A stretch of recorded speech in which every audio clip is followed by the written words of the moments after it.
Meet Philip, who loves mac and cheese. Sometimes Philip even eats a whole box of mac and cheese for lunch. But his friend Jerry tells him that it's going to take a long time for his liver to break down the toxic yellow dyes present in the mac and cheese. But Philip believes otherwise. He thinks that the liver will work faster to break down the dyes. To prove Jerry wrong, Philip decides to test whether the concentration of the substrate affects the activity of catalase. His hypothesis is that an increase in substrate concentration will also increase the activity of catalase, as an increase in substrate concentration will increase the rate of reaction between the substrate and enzyme. Philip has decided he will test substrate concentration by performing an experiment using hydrogen peroxide as the substrate and catalase as an enzyme. First, we will take our sample of catalase by picking up a paper disc with a pair of tweezers. Afterwards, soaking it in catalase, we will make sure both sides are well drenched. Next, we will take our hydrogen peroxide and our water and transfer it into a graduated cylinder. This will be done with varying amounts of hydrogen peroxide and water for different substrate concentrations for the experiment.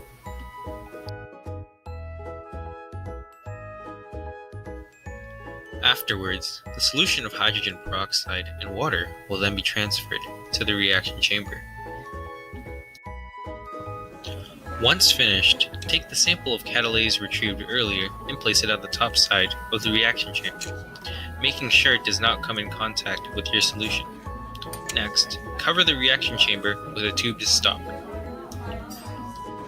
Fill up a tub with water and invert a 50 ml graduated cylinder in the tub.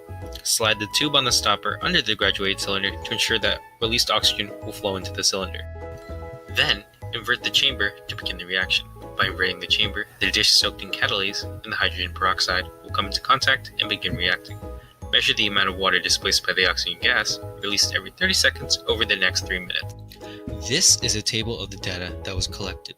This data demonstrates how a greater concentration of hydrogen peroxide directly correlates with a higher rate of reaction.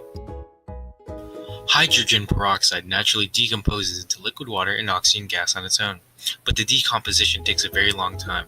When our hydrogen peroxide solution comes into contact with the catalase-soaked disc, the catalase catalyzes the decomposition, rapidly increasing its rate of reaction. As shown in the graph above, the results do fit Philip's hypothesis, as when the concentration of our substrate, hydrogen peroxide, was increased, there was a notable increase in the rate of reaction. The reason that the increase in substrate increases the rate of reaction is because it increases the number of collisions between substrate molecules and enzyme molecules, catalyzing the reaction and therefore increasing the rate of formation of products. The experiment that was used to demonstrate the effects of enzyme concentration on catalyst activity could be improved in a few ways. Firstly, instead of measuring the concentration of oxygen gas produced by the reaction every 30 seconds, we instead measure the amount of time it would take for the volume of oxygen released to reach a certain level. This would better show the increase in rate of the reaction, as we would be able to simply compare the time the reaction takes to progress to a certain point. Secondly, the volume of catalase was not controlled, and a solution for this would be to measure a certain amount of catalase using a micropipette and keeping that value constant throughout the experiment. Although not commonly used as such, hydrogen peroxide can be used as a mouthwash. When using it for this purpose, care must be taken to not accidentally ingest it, as it can be quite toxic to living creatures. Despite this, one should not worry about accidentally ingesting a small quantity, as the catalase present in our liver and the rest of our bodies will hasten the decomposition of the peroxide. Even if a moderate quantity is ingested, one still may not have to worry greatly, as the rate of reaction will increase alongside the increase of the concentration of the substrate, hydrogen peroxide. Once finished his experiment, Philip had a couple questions. Will increasing the substrate concentration always increase the rate of reaction, or will there be diminishing returns? Also, is there a point at which adding more substrate will accomplish nothing? And so, at the end of the day, Philip is correct, meaning he can eat as much mac and cheese as he wants without worry.